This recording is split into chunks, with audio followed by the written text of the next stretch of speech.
A man axed to death over blasphemy allegations in Punjab's Jhang.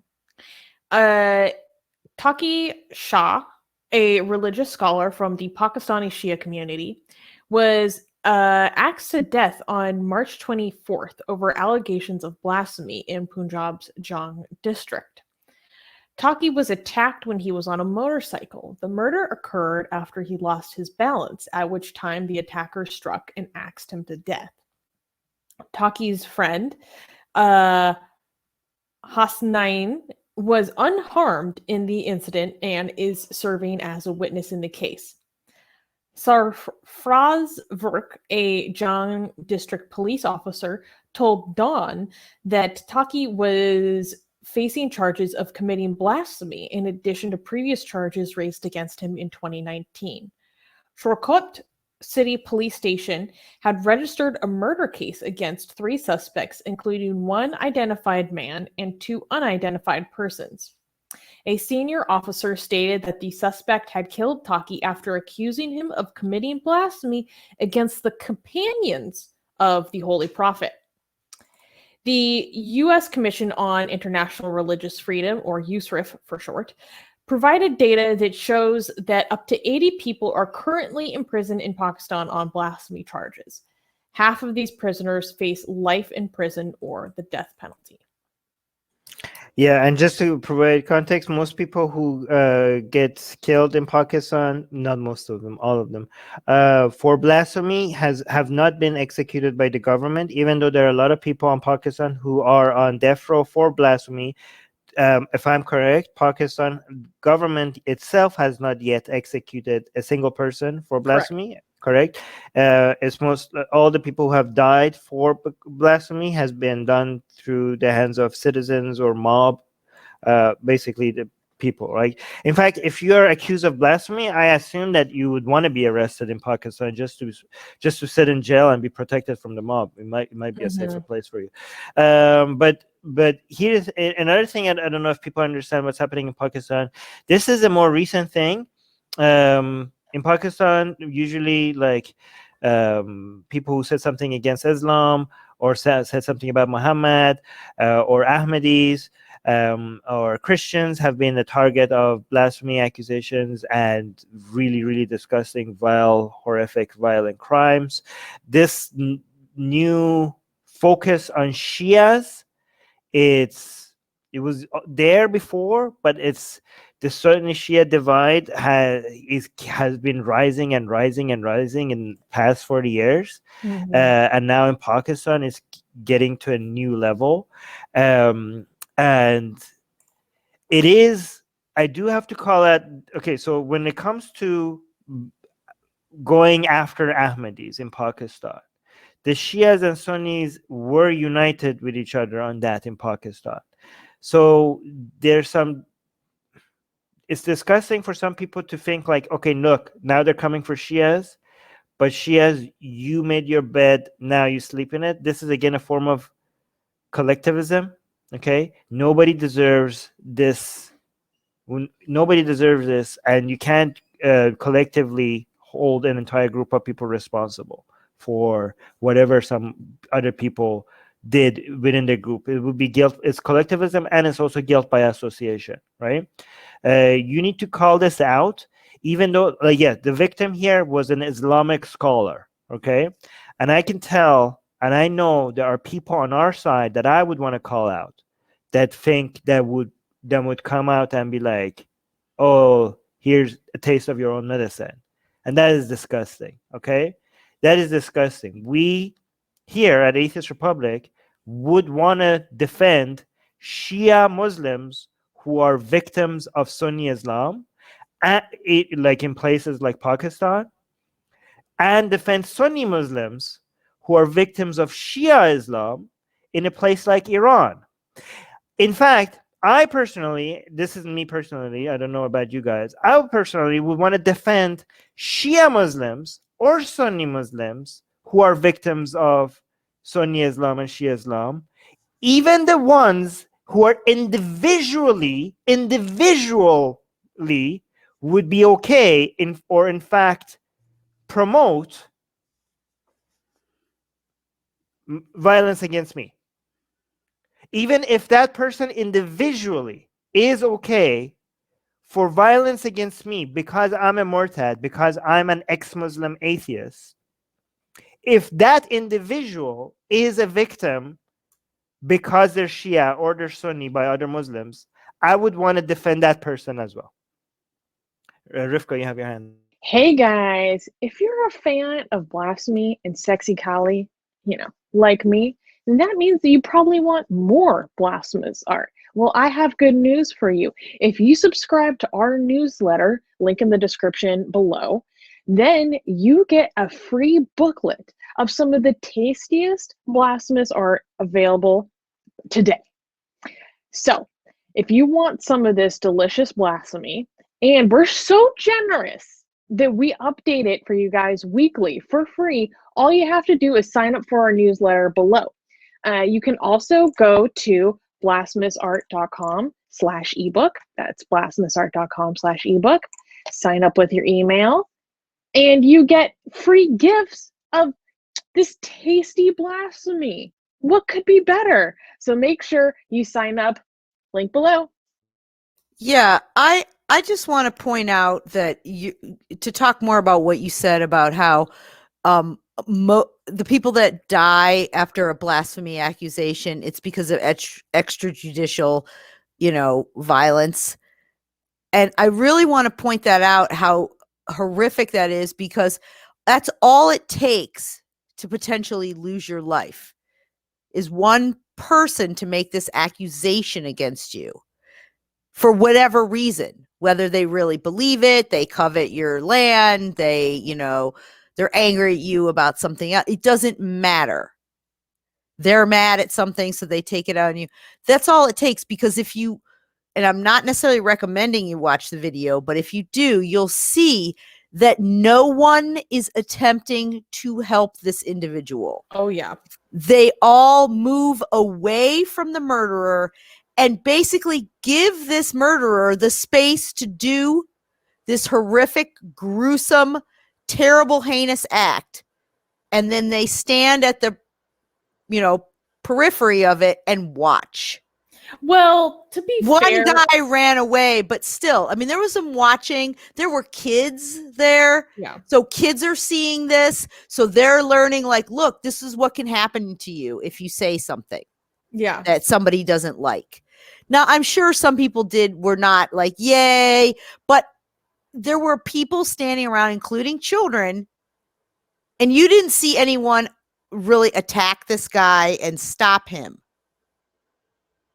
It was going on, and you can see people standing around, and they're scared themselves. But yeah, I can't stress enough the horrific effect that this kind of thing has on a society.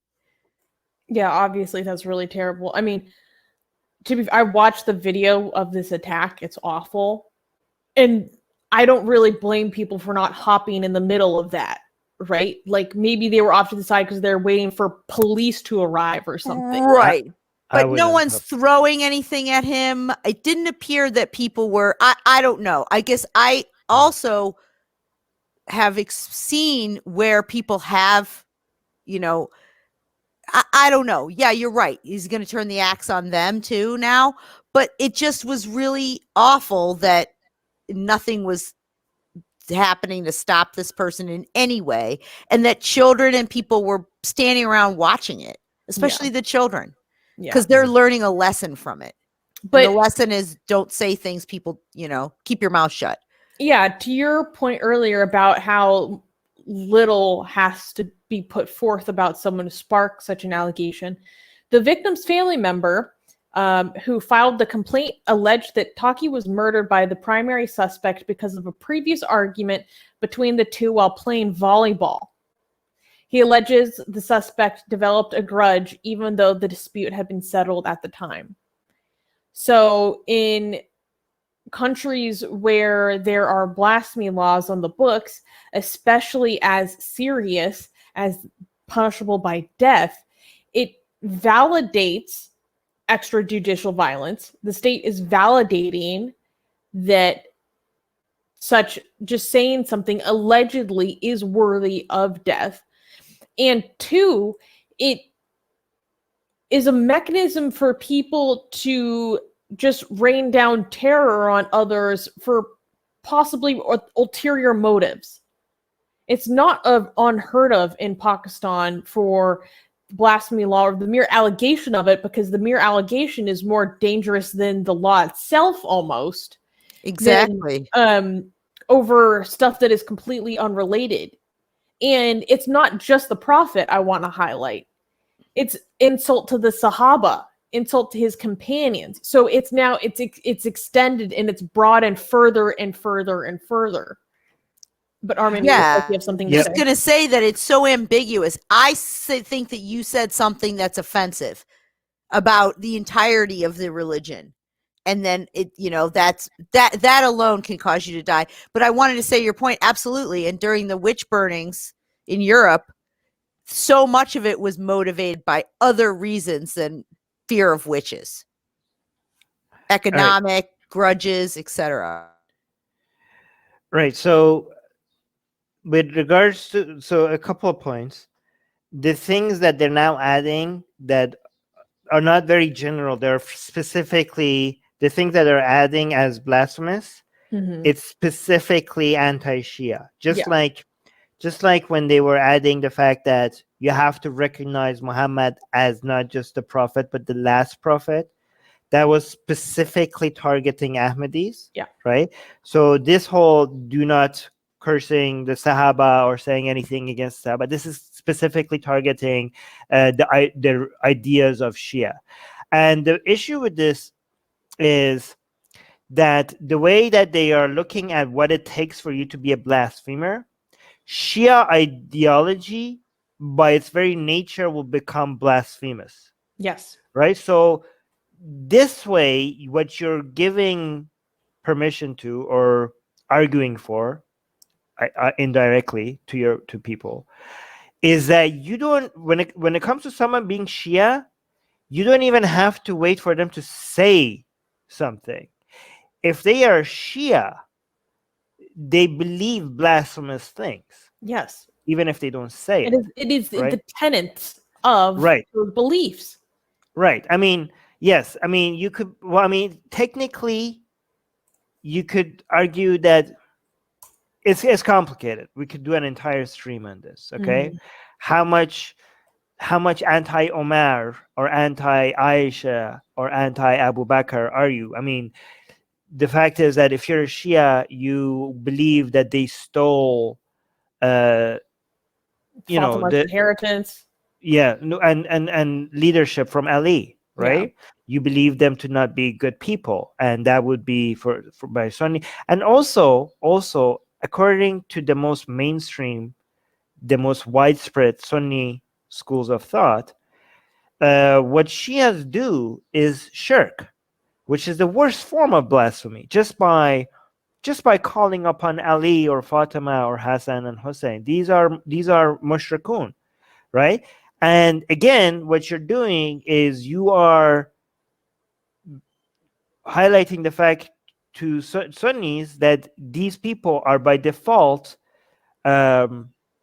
idolaters and non-Muslims, and even worse than non-Muslims, worse than me as an ex-Muslim, because they are bringing like compared to me as an ex-Muslim, I'm rejecting God. These people are bringing partners to God, and that's worse in the eyes of, according to Islamic Sunni school of thought, right? When somebody calls upon Ali or Hassan and Hussein, they're doing something, as a Shia, they're doing something that is worse than what I'm doing. I'm rejecting God. They're bringing partners to God, which is the worst thing you could do according to Ibn Taymiyyah's. Another thing that I want to highlight that I thought of because of what Susanna said is that by the government saying that these people deserve to be put on death row, and yet the government not executing them, what they're doing is they're communicating to people that they deserve to be put on death row, and yet we as the government are failing at carrying it out, right? So, and the people, the citizens would be like, well, you are agreeing, you are giving legitimacy to how these people needing to be removed, yet you're not carrying, we're supposed to step in because our government is failing at doing its job. So that's a combination of putting these people on death row and yet not executing them. People are like, why would I report this person? If somebody is like a really religious radical, right? They're like, I see somebody, I think this person is committing blasphemy. Why would I call the police? They're not going to do stuff. It's my responsibility to do what the government is not going to do. Right? Mhm. And this is, by the way, when it comes to Pakistan, the ratio between what's Islam and politics is more heavily towards religion than most places on this planet. Yeah. Right? Like these, like, you know, sometimes it's 50-50, 60-40. This is like, pretty this central.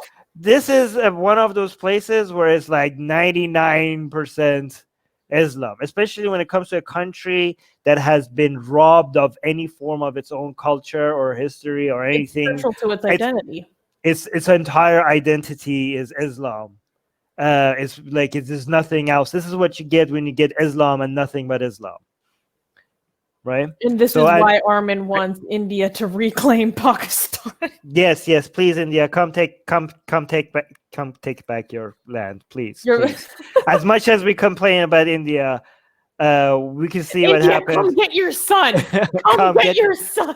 Come get your little sister. That's what I said. They have to get Bangladesh too, right? Yes, please. You know, as much as you could see when you have actually a culture and a history that competes with religious dogma, you get better. Like, yes, India has a lot of problems, but when you get Islam and nothing but Islam and no, like very little competing, again, we do have less. Actually, let me actually take that back, because we do have secularism and atheist activism in Pakistan, and shout out to you guys that, like, guys, this is the environment. This is an environment that it could fuel every one of our nightmares, right? And yet, like, if I was an atheist in Pakistan, I would shut the hell up. I would not dare. I would go to mosque extra time just to be safe. Okay, I would be doing the nighttime prayer as well, just even if I didn't need to. Okay, and yet in this environment, we actually have secular and atheist activists openly fighting for these right values in Pakistan. And these people, I don't know what they're made out of, but they have way more courage than I ever would. And I don't understand how they could be this brave. But shout out to every single one of you. If Pakistan ever manages to come out of the dark ages, it's because of you guys. Yeah. Yeah. Secularism is like literally probably the only way to save Pakistan. But if you guys are interested in following blasphemy situation in Pakistan, it's something I'm very interested in. I highly suggest you guys follow. It's on the screen. Wait, I'll bring it back real quick. Oops. Prem Rathi, or at Prem PREMRATHEE on Twitter.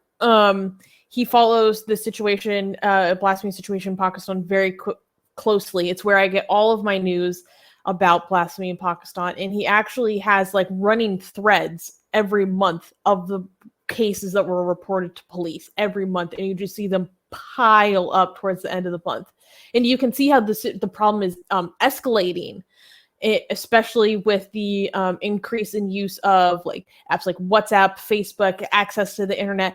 And with the pandemic, more people are indoors and online to find other people's posts and police them more closely. So just a little tip. Also follow Harris Sultan's YouTube channel if you just want to understand better how religion and politics works in both India and Pakistan. Harris Sultan on YouTube. Rivka? Oh, I just want to say one thing to kind of piggyback off of what you were talking about having a more diverse society and more options than just Islam. And there's actually a study that was done, I'm trying to remember when, in Turkey. It was a longitudinal study, or Germany rather, with Turkish immigrants and Moroccan immigrants. In Turkey or Holland. I say I'm getting it all clean. Turkish immigrants in Holland. That was the study. And it was two groups. One group, the group from Turkey, came before, and they seemed to be more integrated, less radicalization, less extremism. And then the Moroccan group, more ghettoized, more in their own communities, not integrated, more extremism. And one of the things that they found when they had compared these two things is that the Turkish immigrants had more non-mosque only groups and organizations that they were able to go to for camaraderie, for help, for learning the language, for learning, how to get around. A lot of it because Turkey was a secular country, more secular than it is now, definitely in this wave of immigration. So there were all kinds of Turkish secular or non-religious support groups amongst their own peers or, countrymen. But by the time the Moroccans came, for either, there wasn't the same history or there's not as much of a secular culture. Yes, Morocco is the soft Islam, they like to say, but it's not a secular country. It doesn't have that enshrined in their ethos. So most of the opportunities that people had to learn about the country, to do anything, to get together with other Moroccans, whatever, was all mosque related. Mosque schools, the mosque, the women's, auxiliary of the mosque. And they found that there was a correlation between extremism and, radicalization when you had mosque only support system. It's very interesting. I love that mendicant bias, or no, mendicant bias, is keeping track of how many times Arm has gone for pee break. It was a cat. It's not a pee break. It was a cat making noises. I had to go. Yes. Okay. Because I was going to say that was like the fastest pee. I was going to say, did you wash your hands? No, there's two cats fighting like every time. I had an animal related, I had to leave for an animal related thing too. Right. Yeah, but your dog is way cuter than those cats. Anyways. Yes. Any dog is cuter than any cat. Hey guys, YouTube has fully demonetized our channel for supposedly hateful and harmful conduct, without telling us what we did wrong. If we get to 1,000 patrons, we will be able to keep paying all our team, our editors, our artists, without ever having to worry about monetization again, which would be amazing. Yay! So please support Atheist Republic on Patreon. Link in the description below.